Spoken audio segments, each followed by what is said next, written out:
Bienvenidas y bienvenidos. Este es el video de tráfico ilícito de migrantes, causas y consecuencias del delito inserto en el contexto migratorio de Centroamérica y el Caribe, con la doctora Cynthia Moria Izaguirre. Este video es parte del curso virtual Atención y protección a víctimas de la trata de personas y tráfico ilícito de migrantes en Centroamérica y República Dominicana. Este curso se ha hecho gracias a la Universidad Estatal a Distancia de Costa Rica y la Fundación Save the Children. Este video se enmarca en la intención de el segundo módulo de tráfico ilícito de migrantes del curso virtual. Yo soy Esteban Alfaro Orozco y seré su profesor durante el desarrollo de este módulo. En este video nos acompaña la doctora Cynthia Moria Izaguirre. Bienvenida, Cynthia. Muchas gracias por la invitación, Esteban, y por estos espacios importantes de reflexión. Muchas gracias a usted por acompañarnos. Cynthia es comunicadora, doctora en Ciencias Políticas de la Universidad de Rostock y máster en dicha área de la Universidad de Costa Rica, académica y coordinadora del Programa de Migraciones, Cambio Social e Identidades del Instituto de Estudios Sociales en Población, IDESPO, de la Universidad Nacional de Costa Rica, docente de la Escuela de Ciencias Políticas de la Universidad de Costa Rica y representante de la Universidad Nacional ante el Observatorio Latinoamericano Observa la Trata, capítulo Costa Rica. El objetivo del video, así como parte de el objetivo de la primera semana del módulo de tráfico ilícito de migrantes, es conocer los principales conceptos teóricos del delito de tráfico ilícito de migrantes como fenómeno inserto en la situación actual, con el apoyo de Cynthia como experta.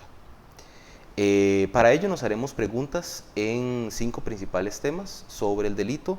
Primero, ¿qué es el delito? Segundo, sobre el desarrollo del delito en la región. Tercero, sobre principales factores de atraída y expulsión en la región. Cuarto, sobre principales consecuencias del tráfico ilícito de migrantes. Y quinto, sobre las principales acciones que, como diferentes estados de la región, deberíamos de llevar a cabo. Ahora, nuestra primera pregunta sería entonces, ¿qué es el tráfico de personas migrantes?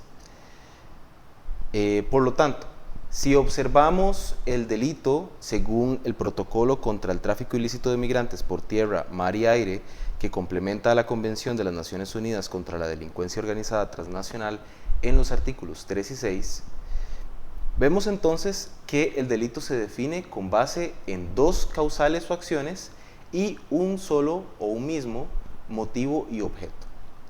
La primer causal sería facilitar el ingreso sin cumplir requisitos de una persona no nacional o no residente permanente para obtener beneficio financiero o de otro tipo.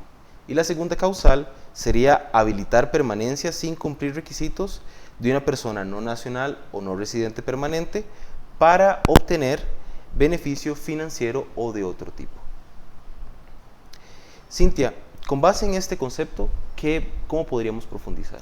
Quizás en ese concepto es importante y yo creo que también debemos, ya que estamos en un espacio de aprendizaje, debemos a veces desmenuzar las palabras, ¿verdad?, y los conceptos, y si vemos, digamos, tráfico ilícito de migrantes, ¿qué nos hace mención? Bueno, el tráfico, ¿verdad?, que es trasladarse de un lugar a otro, ilícito, porque como vos lo señalaste en lo que leíste, es de manera irregular, ¿verdad? Se obvian controles migratorios y de migrantes porque son personas, ¿verdad? También sabemos que existe tráfico de armas, tráfico ilícito de armas, tráfico ilícito de drogas, pero en este caso estamos hablando de seres humanos, ¿verdad? Que además ellos son personas, ¿verdad?, que pueden ser hombres, mujeres, niños, adolescentes, ¿verdad? En esto, digamos, no se puede excluir algún grupo, ¿verdad?,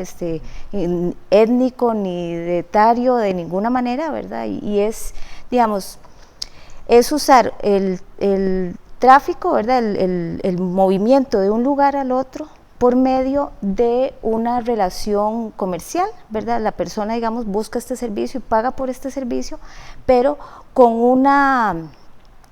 con una diferencia muy grande de poder, ¿verdad? Porque no es lo mismo, por ejemplo, una persona que conoce muy bien la zona, ¿verdad? Que la persona depende del conocimiento que tenga, por ejemplo, en nuestra región se conocen como coyotes, ¿verdad? O también tienen otros nombres, que es la persona que al conocer mucho el territorio, entonces tiene ese conocimiento, el cual vende, porque es así, ¿verdad? Lo vende a una persona para ayudarle a pasar de un lugar al otro, ¿verdad? Entonces en esto también es importante que no necesariamente es nada más pasar la frontera, ¿verdad? Sino que a veces son procesos largos, ¿verdad? Este tráfico puede inclusive a veces demorar meses y años, ¿verdad? Y hay estudios en la zona donde hay casos en que, por ejemplo, los haitianos y también los africanos, hay casos que han durado años, ¿verdad?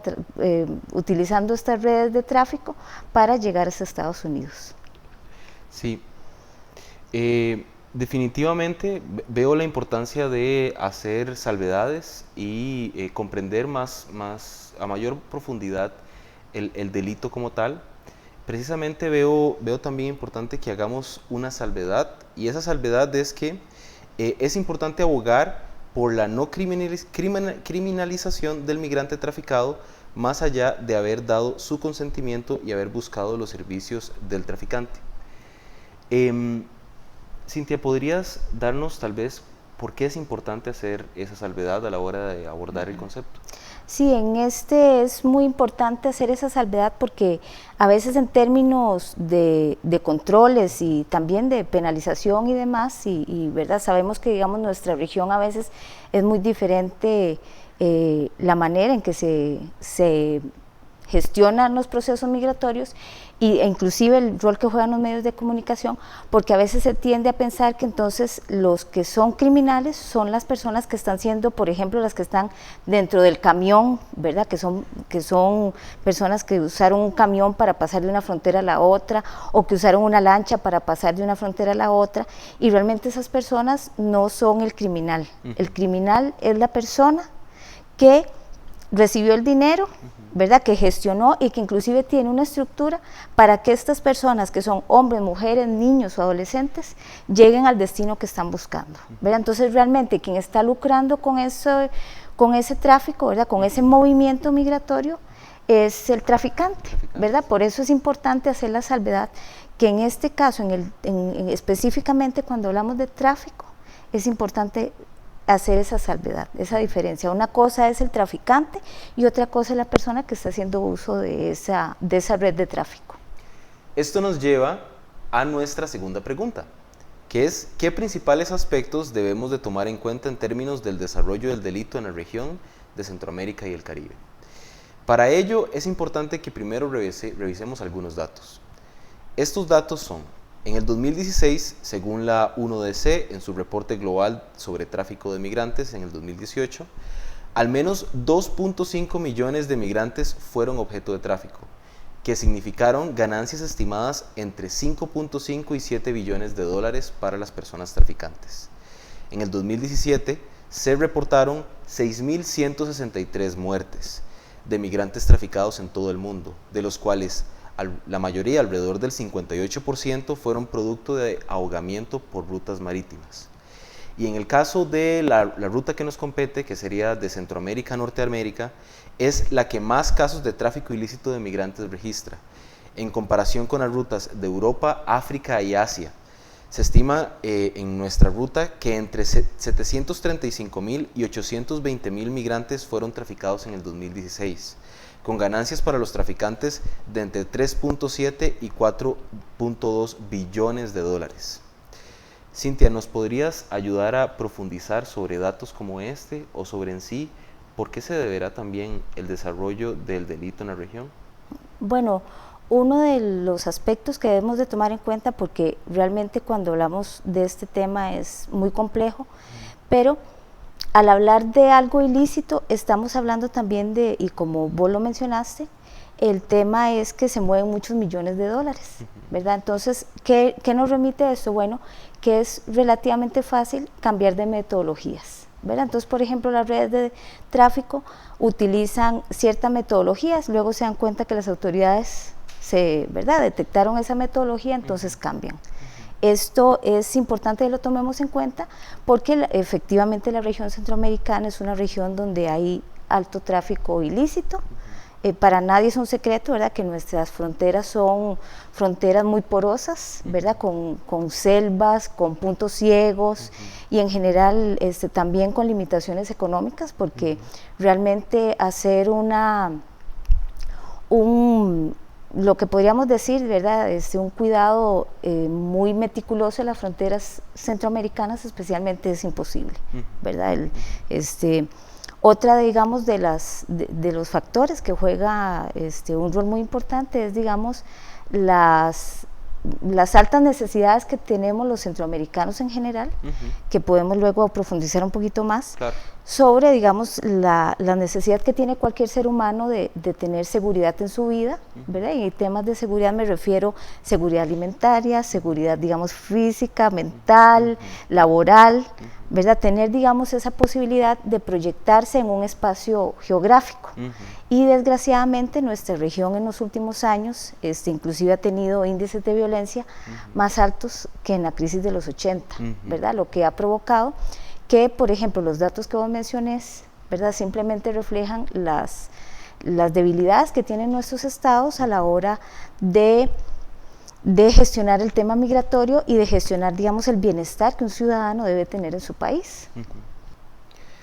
Tratando entonces de profundizar más en este tema, nuestra siguiente pregunta será: ¿cuáles podrían ser los principales factores de atracción y de expulsión que influyen en los flujos migratorios de la región? Para poder abordar este tema, podemos ver entonces que según la UNODC en el 2018, en el reporte que ya mencioné, algunos de los factores que determinan la demanda por servicios de tráfico son: 1. El migrar por razones de conflicto armado, persecución o dificultad socioeconómica u otras razones más. También restricciones de la movilidad transnacional, o sea, las restricciones que se están enfrentando hoy en la región para poder moverse a través de las naciones, ¿no? También los largos y caros procedimientos para obtener documentos migratorios de forma legal. También la promoción de beneficios del delito y la escasa información que hay a nivel local sobre el delito.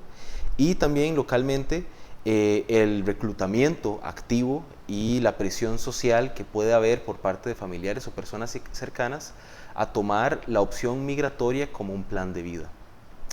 Tomando en cuenta estos factores, Cintia, ¿cómo podemos observar mejor este contexto de flujos migratorios? El por qué es que las personas se están moviendo y están optando por pues tomar los servicios del tráfico. En eso es importante tomar en cuenta varios factores, ¿verdad? Uno es, digamos, la necesidad económica que muchas veces tienen las personas. ¿Verdad? Para todos es conocido que la región centroamericana tiene grandes limitaciones en temas de acceso, por ejemplo, a la salud, también de acceso a la seguridad, ¿verdad?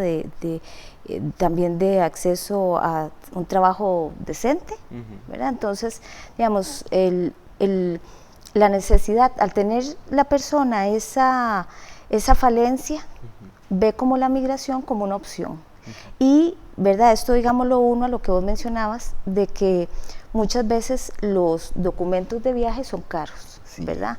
Inclusive también muchas veces los documentos, por ejemplo, el tema de conseguir una visa, ¿verdad? Los requisitos que se solicitan son a veces complejos, ¿verdad? También, si hablamos inclusive de núcleos familiares, cuando hablamos, por ejemplo, de sacar pasaportes para un núcleo familiar de 5 personas e inclusive visas para 5 personas en contextos como en Centroamérica, que los salarios son muy bajos, ¿verdad? Estamos hablando que, por ejemplo, en El Salvador el salario base está en $200, ¿verdad? Entonces, eso hace que las redes de tráfico entonces sean algo muy usual, ¿verdad? Que inclusive también históricamente ha habido mucha migración de centroamericanos a Estados Unidos y mexicanos, también costarricenses, pero específicamente más que todo el Triángulo Norte y México, y eso entonces ha afianzado las redes de transnacionales, ¿verdad? De conocimiento, de intercambio de información y demás, y entonces por eso es usual que, por ejemplo, los centroamericanos, ¿verdad? Hayan migrado los papás y que luego manden, por decirlo así, a traer a los hijos, entonces le pagan un coyote para que eventualmente, ¿verdad? Les pase al hijo, les pase a la hija, ¿verdad? Al sobrino que ya está en una edad en que puede generar trabajo, y entonces, ¿verdad? Mejor que se vaya a Estados Unidos. Y entonces eso es lo que promueve mucho, ¿verdad? Digamos también, para ser honestos, debería haber más conocimiento sobre el tema.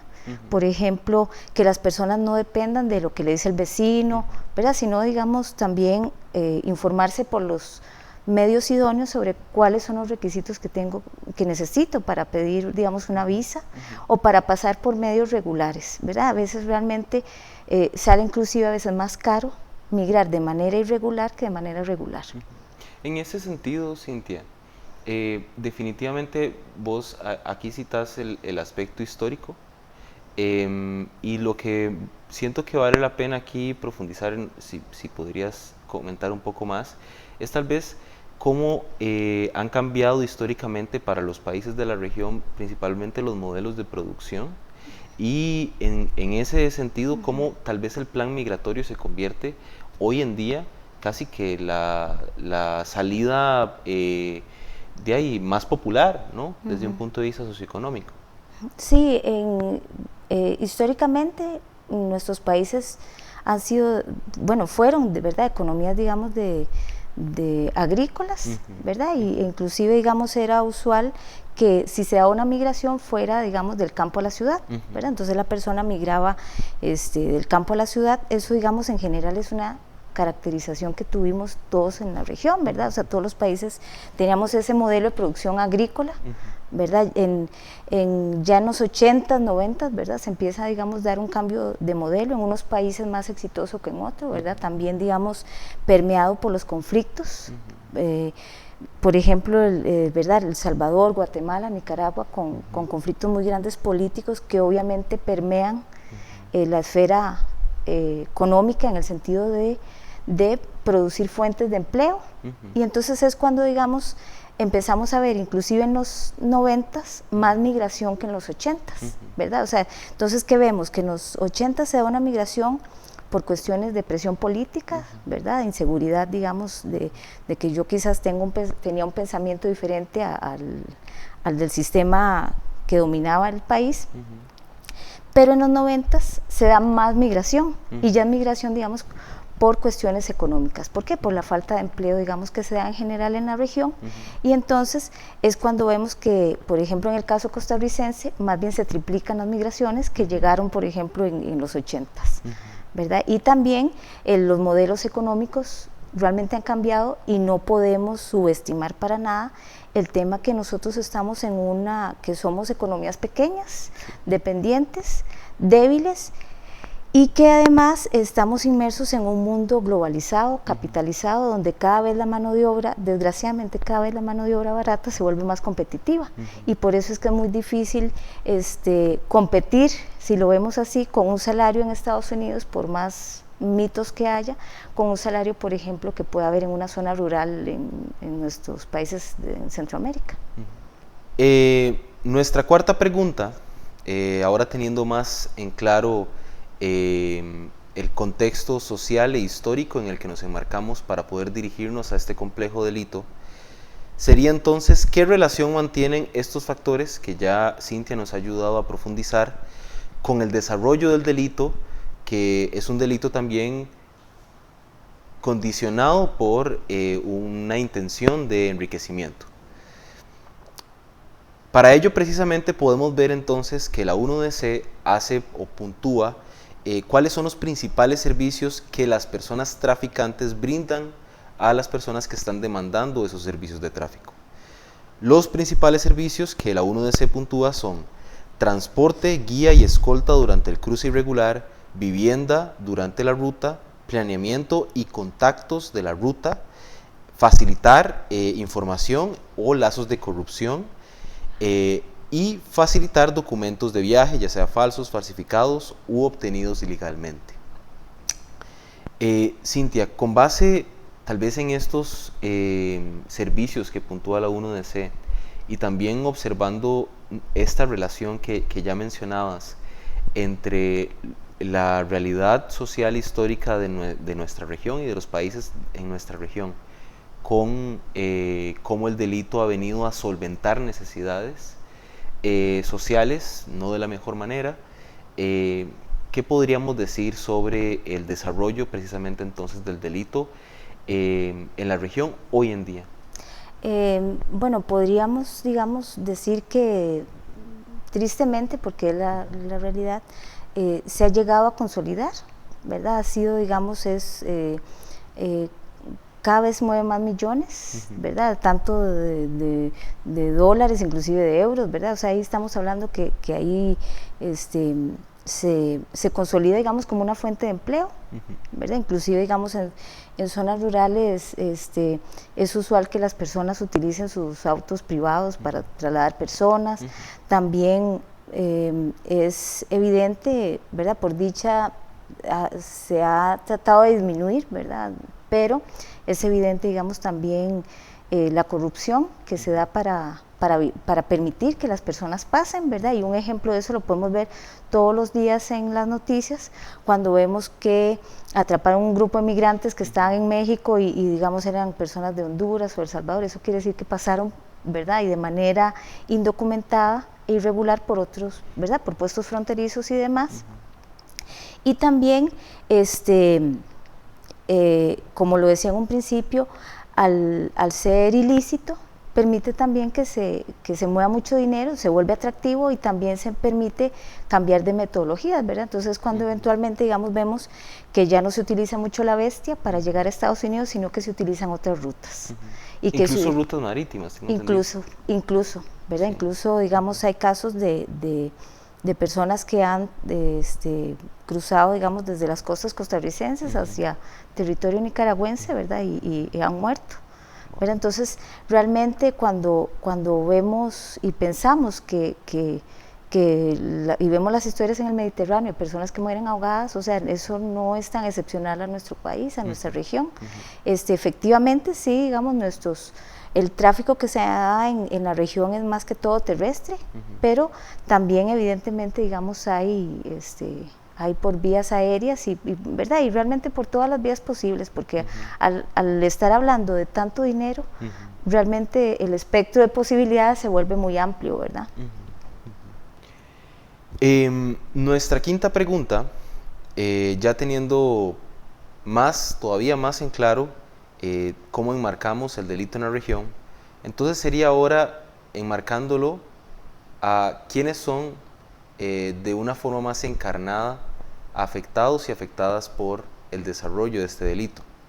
Por lo tanto, nuestra quinta pregunta sería: ¿cuáles podríamos decir son las principales consecuencias del tráfico ilícito de migrantes sobre la integridad y los derechos de las personas que son objeto del delito en el contexto, pues, que nos atañe? En este caso, las consecuencias realmente son de toda índole, ¿verdad? Estamos hablando, por ejemplo, de índole psicológica, ¿verdad? Y el tema, por ejemplo, de estar vos sometido a un poder, ¿verdad? De alguien que te lleve, que te traiga, que te da órdenes de, ¿verdad? Espere aquí 2 días, luego va a llegar otra persona. Entonces, ¿verdad? Ese miedo, esa inseguridad, esos traumas, ¿verdad? De consecuencias psicológicas ¿verdad? Y que eso puede ser, digamos, para el resto de la vida. También es importante mencionar también las consecuencias físicas en algunos casos y mucho en esto, digamos, las mujeres somos vulnerables a que, por ejemplo, los traficantes, si usted no tiene dinero, entonces pague, ¿verdad? Con un servicio sexual, ¿verdad? Y entonces, digamos, inclusive, por ejemplo, en el caso de las mujeres en Centroamérica, algunas veces antes de emprender la marcha hacia Estados Unidos, toman, digamos, pastillas anticonceptivas y demás, porque saben que lo usual es que en algún momento del trayecto se les viole. Y desgraciadamente, y en algunos momentos también que queden embarazadas por esas violaciones, lo que obviamente, digamos, acarrea consecuencias a nivel de todo tipo, ¿verdad? Para ella, para la criatura. También estamos hablando que en este tráfico están personas de todas las edades, y un ejemplo muy claro está en estos niños que Estados Unidos separó de sus papás, los cuales ya, ¿verdad?, están mostrando, digamos, consecuencias de índole psicológica, que, por ejemplo, algunos que se orinaban en la cama, que habían dejado de orinarse, se volvieron a orinar en la cama. Hay algunos que no le hablan a sus papás, porque eventualmente, digamos, ya inclusive los desconocen después de tanta separación. Y los psicólogos, ¿verdad?, más conocedores en el tema, dicen que eventualmente hay consecuencias que hasta ahora no se van a poder, ¿verdad?, Claro. diagnosticar, sino a largo plazo, ¿verdad? Claro. También inclusive consecuencias como la desconfianza al entorno en general, ¿verdad? Porque si son procesos muy traumáticos que obviamente, digamos, permean, digamos, la confianza que se tenga en el entorno o no, y con las personas que se tienen alrededor. Tal vez sí, aquí veo muy importante consultarte, Cintia, porque observo que muchas veces a la hora de hablar de cuáles son las consecuencias que tienen en sí el tráfico o el trasiego migratorio irregular para las personas migrantes, se habla principalmente de aquellos trasiegos que por alguna razón u otra pues lamentablemente no fueron exitosos. Sin embargo, algo que me parece muy importante también tomar en cuenta es que, y es algo que también vos nombrabas desde el inicio, la relación de poderes es muy dispar, ¿verdad? Y tal vez la expectativa que las personas tienen, tanto del trasiego migratorio como de el logro que vayan a obtener a la hora de llegar al país de destino, de un pronto a otro sea distinto, no sea el mismo. Por lo tanto, la afectación no solo, me parece, va para aquellos trasiegos o para aquellas personas que logran con éxito la migración, ¿no? o el desplazamiento hasta el país de destino de forma no exitosa, sino también para las personas que lo han logrado hacer. Sí, acá creo que es importante lo que vos mencionas, porque efectivamente hay personas que mueren en el traslado, ¿verdad? Es una realidad. Hay personas que desaparecen, ¿verdad? Literalmente, ¿verdad? Lo vieron que se montó en un camión y nunca jamás volvieron a saber de él o de ella. También también debemos de tomar en cuenta que en esto juega un rol el Estado, ¿verdad? Al, digamos, propiciar a veces cierto tipo de políticas para que eventualmente, digamos, se den controles migratorios más estrictos, lo que más bien promueve que entonces la gente tienda a migrar de manera irregular, utilizando estas redes de tráfico, que entonces más bien se vuelve una contradicción, ¿verdad? Porque por un lado entonces el Estado quiere regular más para que eventualmente controlen más las fronteras, pero lo que se tiene es un efecto diferente, ¿verdad? Entonces la persona dice, bueno, no, entonces yo no paso por el puesto fronterizo, sino que me paso por el monte, que llamamos, digamos, por ejemplo, acá.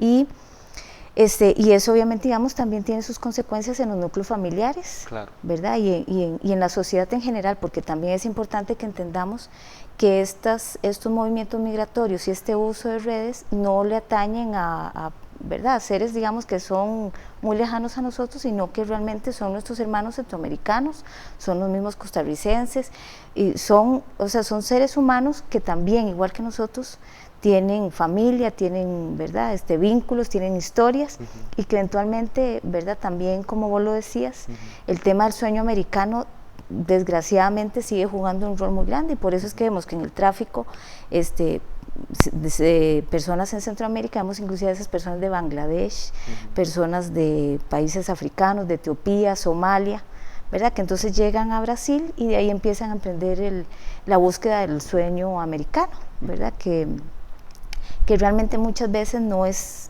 como se piensa, ¿verdad?, que sí, se llega y se cumplen todos los sueños y demás, sino que realmente es una vida muy dura, ¿verdad?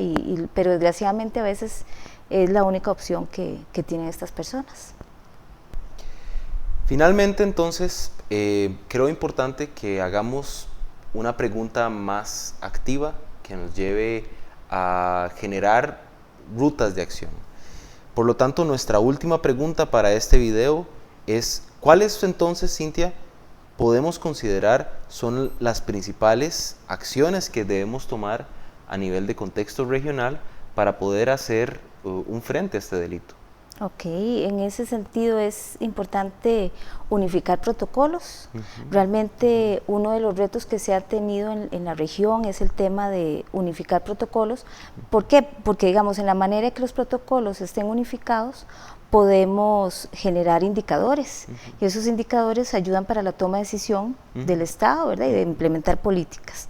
Otro tema muy importante en esto es también implementar y dar, digamos, más espacio a la cultura de la denuncia, ¿verdad? Entender, por eso lo que hablamos al inicio, que es importante entender que quien comete el delito es la persona que está lucrando con eso. Claro. No la persona que va ¿verdad? Escondida debajo del asiento, claro, sino realmente, digamos, el tema también de sentencias claras, okay, que den pie a crear precedentes, a evidenciar, ¿verdad?, quiénes son realmente los verdaderos criminales de este comercio tan perverso. Y quizás, digamos, otro de los retos que tenemos en la región es también tener la capacidad de compartir esta información, ¿verdad? En la medida, digamos, que cierta metodología se ha empezado a detectar, entonces tener la capacidad de, ¿verdad?, de ojalá en tiempo real, poder coordinar, no estoy diciendo que esto no se haga, porque sí se está haciendo, pero también al ser, digamos, un delito que mueve mucho dinero, es muy fácil cambiar de metodologías, también es muy fácil pagar y ¿verdad?, que la gente acepte dinero para obviar ciertos controles y demás. Entonces es importante, por ejemplo, que especialmente en la región se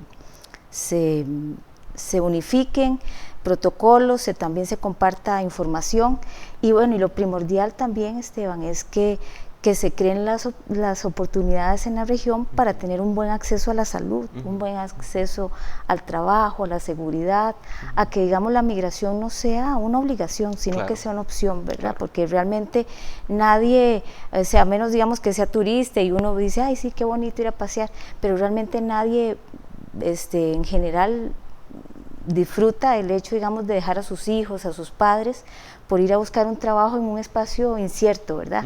Y lo peor de todo es que en muchos casos ni siquiera se habla el idioma, lo que te vulnerabiliza en el sentido de que entonces las opciones de empleo que vas a tener son, ¿verdad?, siempre, digamos, muy limitadas por esa falencia que tenés al no hablar el idioma. Y realmente una de las debilidades que han tenido los estados centroamericanos es, ¿verdad?, es entender que se deben de crear las opciones acá, ¿verdad? Obviamente, ¿verdad?, no es que eso se hace del día a la mañana, pero, ¿verdad?, hay que invertir en educación, hay que invertir en salud, y hay que promover que la migración, insisto, ¿verdad?, sea una opción y no una obligación. Bueno, con esto entonces llegamos a un final en este video que nos ha permitido de una forma general, pero también más cercana, volver a ver el delito inserto en nuestra región, también volviendo a ver la realidad de las personas que son objeto del delito en la situación previa a nivel de origen, como en el proceso de su trasiego, como también en su llegada a países de destino. Esto gracias a la doctora Cintia Mora. Muchas gracias, Cintia, realmente por aportarnos tanto durante esta entrevista y también por permitirnos profundizar en este tema a nivel regional. Yo te agradezco la invitación, Esteban. También invito a las personas a conocer, ¿verdad?, que lean más sobre el tema, también que se concienticen sobre este delito, ¿verdad?, y también que entendamos que la región tiene muchos retos, pero tiene gente preciosa que puede hacer las cosas bien, ¿verdad?, y que es importante, ¿verdad?, visibilizar que que hay retos que no son imposibles.